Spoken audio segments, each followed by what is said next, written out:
शिवाय। नमस्ते प्रियम दोस्तों, स्वागत है आपका मेरे चैनल। चाहे कितना भी अभागा मनुष्य हो, सुबह 3 बजे से 6 बजे उठकर ब्रह्म मुहूर्त में कर दो यह काम, जो चाहोगे वो मिलेगा। एक समय की बात है, माता पार्वती ने भगवान शिव से पूछा, स्वामी मैंने देखा है कि चाहे कितना भी अभागा मनुष्य हो, अगर वह सुबह के समय में ब्रह्म मुहूर्त में उठता है तो वह बहुत ही सुखी रहता है। ऐसा क्यों? मुझे ब्रह्म मुहूर्त का रहस्य बताए। तब भगवान शिव ने कहा, हे देवी, मैं आपको इस प्रश्न का उत्तर एक कथा के माध्यम से बताऊंगा। कृपया आप इस कथा को ध्यान पूर्वक सुनना, और जो भी मनुष्य इस कथा को पूरा सुनेगा वह कभी भी इस अवसर को अपने हाथ से जाने नहीं देगा।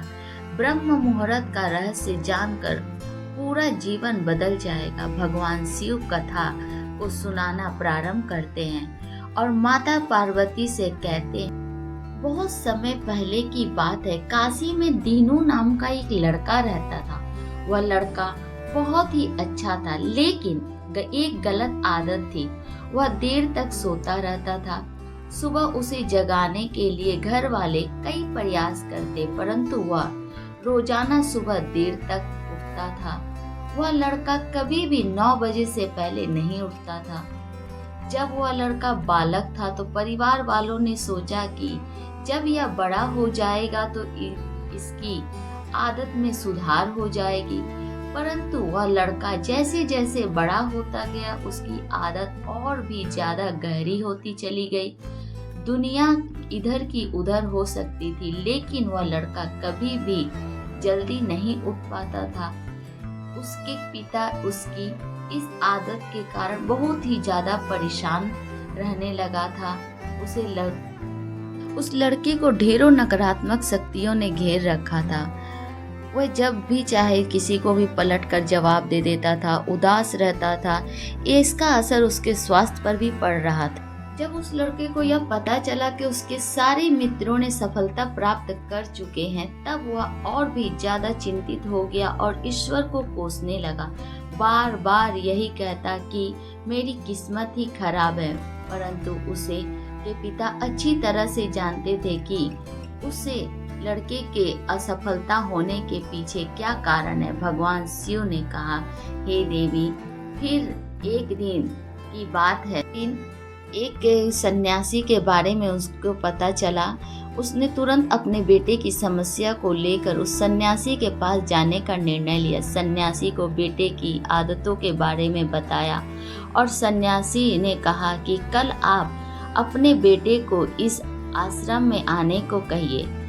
फिर लड़के के पिता अपने घर की ओर चले जाते हैं। सोचा कि सीधे सीधे अगर वो सन्यासी से मिलने के लिए अपने बेटे को कहेंगे तो वह कभी नहीं तैयार होगा। उसने अपने बेटे को अपने पास बुलाया और कहा, तुम्हारे सारे मित्र जीवन में सफलता प्राप्त कर चुके हैं, क्या तुम सफल नहीं होना चाहते हो? लड़के ने उत्तर दिया, जरूर पिताजी, परंतु जब भी मैं अपने मित्रों से उनकी सफलता का रहस्य पूछता हूँ तो वह मुझे कुछ नहीं बताते। भगवान शिव ने कहा, हे देवी, फिर उसके पिता ने कहा कि मुझे तो यह रहस्य पता चल गया है कि वह सभी क्यों सफल होते जा रहे हैं। क्या पता चल गया है पिताजी? कृपया करके मुझे बताएं। उसके पिता ने कहा कि कल सुबह तुम्हें एक सन्यासी के आश्रम में जाकर उनसे मिलना है। यदि तुम वहां पर समय पर पहुंच गए तो वह सन्यासी तुम्हें ऐसा मंत्र बताएंगे जिससे तुम सफल हो जाओ। लड़के ने कहा, पिताजी, कल मैं पूरी रात जागता रहूंगा और सुबह सन्यासी से मिलकर आऊंगा। उसके पिता ने कहा कि ठीक है, तुम वहां जाकर उस सन्यासी की आज्ञा को मानना। पिता की बात सुनकर वह लड़का बहुत ही अधिक खुश हुआ। जीवन में पहली बार रात्रि में वह जागता रहा, परंतु थोड़े ही समय में उसे नींद आ गई और वह सो गया। फिर अगली सुबह जब वह उठा तो उसे पता चला कि सन्यासी से मिलने का समय समाप्त हो चुका था। उसके पिता ने लड़के की तरफ देखा और कहा कि तुम जीवन में कभी सफल नहीं हो पाओगे, जाओ और जाकर सो जाओ। पिता की यह बात सुनकर उसे लड़के को बहुत दुख हुआ। उसने मन ही मन उसने स्वयं को चुनौती दी कि कल सुबह वह सन्यासी से मिलने अवश्य जाएगा। उसने अपने पैर पर एक छोटा सा घाव बना लिया, जिसके दर्द के कारण उसे रात भर नींद नहीं आई। भगवान शिव ने कहा, हे देवी, यह ऐसा पहला अवसर था जब वह अपने जीवन में पहली बार सूर्योदय को देखा था। वह तुरंत ही तैयार होकर सन्यासी से मिलने के लिए चला गया। आज उसका अनुभव कुछ अलग ही था। वह बेहद शांत महसूस कर रहा था। चलते चलते वह लड़का जैसे ही सन्यासी के आश्रम में पहुंचा तो वहां उसने देखा कि सन्यासी और उसके सभी शिष्य ध्यान लगाकर बैठे हुए थे। भगवान शिव ने कहा, हे देवी, फिर जब ध्यान का समय समाप्त हुआ तब लड़का उस सन्यासी के पास पहुंचा और उन्हें प्रणाम करते हुए बोला, आपके पास कोई ऐसा मंत्र है जिससे मैं सफल हो सकता हूँ? कृपया करके मुझे वह मंत्र बताएं। मैं भी अपने मित्रों के समान सफल होना चाहता हूँ और अच्छा जीवन जीना चाहता हूँ। भगवान शिव ने कहा, हे देवी। फिर सन्यासी मुस्कुराए और बोले, अच्छा तो तुम वही बालक हो। तुम्हारे पिता ने मुझसे मिलने आए थे और उन्होंने तुम्हारे विषय में मुझे सब कुछ बताया था। मैं तुम्हें वह मंत्र अवश्य बता देता, परंतु अब लड़के ने जैसे ही परंतु शब्द सुना तो लड़का घबरा गया। उसने पूछा, परंतु क्या गुरुदेव?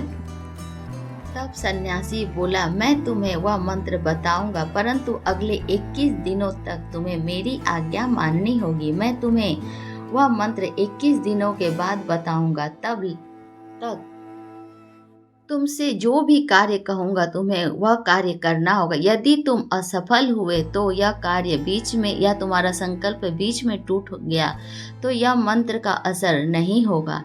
दृढ़ निश्चय के साथ ही उस लड़के ने कहा कि मुझे आपकी सारी आज्ञा स्वीकार है। मैं अगले 21 दिनों के लिए आपका दास हूँ। आप जो भी कहेंगे मैं वही कार्य करूँगा।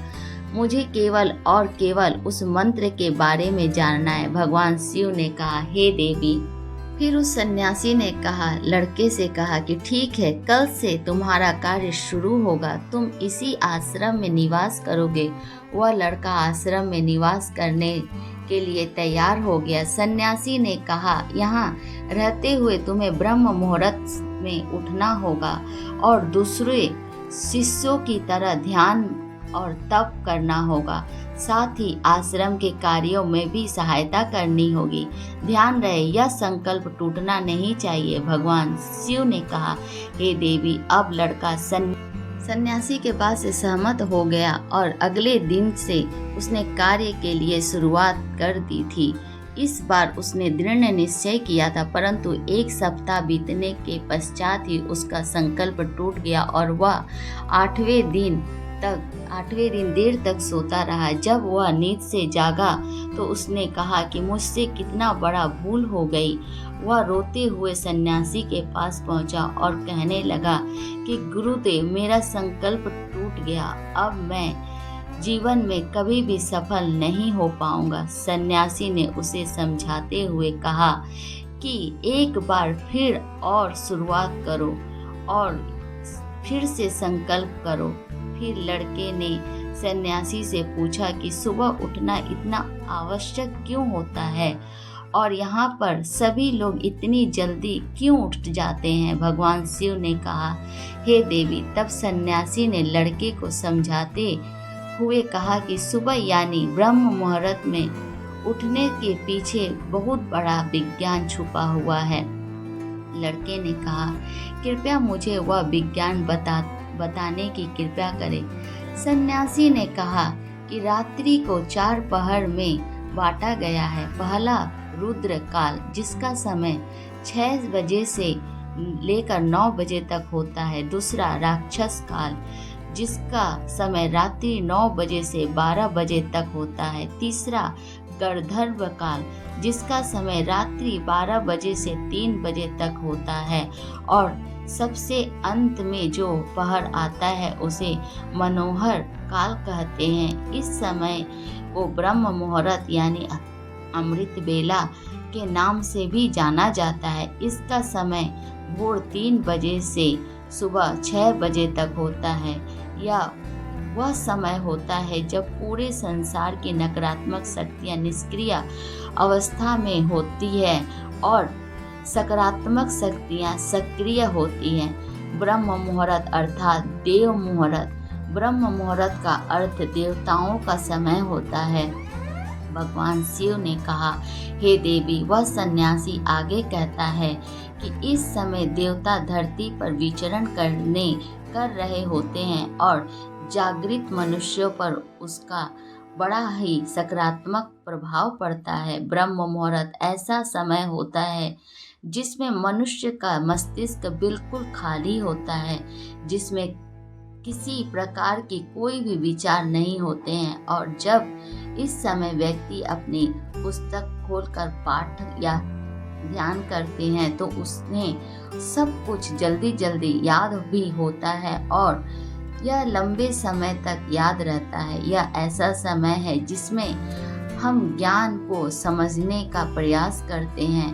इस कारण आश्रम के सभी शिष्य और संसार में बहुत से ज्ञानी लोग ब्रह्म मुहूर्त में ही उठ जाते हैं। प्राचीन काल में रोशनी का कोई स्रोत न होने के कारण लोग अपने दिन का समापन सूर्यास्त के साथ और प्रारंभ सूर्योदय के साथ करते थे। यह एक तरीका है जिससे मानव जीवन प्रकृति के साथ तालमेल बनाकर चलता है।